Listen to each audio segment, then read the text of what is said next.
இன்னைக்கு நமக்குள்ள இருக்க இந்த ஒற்றுமை இல்லாத காரணத்தினால இன்னைக்கு நம்ம அனாதையா இருக்கிறோம். ஊடகம், பத்திரிக்கை எல்லாம் நமக்கு எதிராக செயல்படுது அப்படிங்கறத நீங்க உணரணும். புரியுதா உங்களுக்கு? உலக லெவல்ல ஜெயிச்சுட்டு வரான் யாரு? தேவமாறு. நிறைய பசங்க போயிட்டு ஜெயிச்சுட்டு வரான். தங்க பதக்கம் 17 நாட ஜெயிச்சு வந்தான். அவன் பத்திரிக்கையில எப்படி போடுறான் தெரியுமா? தேவமாறு வந்து சாதிச்சுட்டு வந்தா, ஜெயிச்சுட்டு வந்தா, பத்திரிக்கையில ஓரமா அவன் அப்பா பேர் முருகன் நினைச்சிருவீங்களா? முருகன், தகப்பனார் பெயர் முருகன், இன்னாரு போய் உலக நாடுகளில் வெற்றி பெற்று வந்தார் அப்படின்னு சொல்லி சைடுல இப்படி போட்டுருவான். ஆனா எங்கேயோ ஆத்திரப்பட்டு அவசரப்பட்டு தெரியாம ஒரு தேவமாறு ஏதாவது ஒரு திருட்டு வழக்கிலையோ ஒரு கொலை வழக்கிலையோ ஏதாச்சும் ஒரு மாட்டிக்கிட்டானுங்களே, அவனை போடுவான் பாருங்க. சுப்பையா தேவர் மகன் எப்படி பாடுவான், எப்படி பாடுறா பாருங்க. அதாவது ஒரு திருடன் இன்னைக்கு எல்லா ஜாதியிலும் திருடன் இருக்கான். புரியுதா உங்களுக்கு? இவனாவது பாருங்க, அதாவது சின்ன சின்ன தப்புகளை தேவமாறு பண்றான். இன்னைக்கு கோடிக்கணக்கான சிலைகளை கொள்ளையடிச்சிட்டு போறான். கோடிக்கணக்கான மக்கள்கிட்ட பணத்தை கொள்ளையடிக்கிறான்.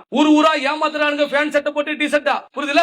இவனாவது சாரத்தை கட்டிக்கிட்டு இந்த ஓரமா என்ன மட்டும் ஒரு சில தப்பு பண்ணிருந்தான்.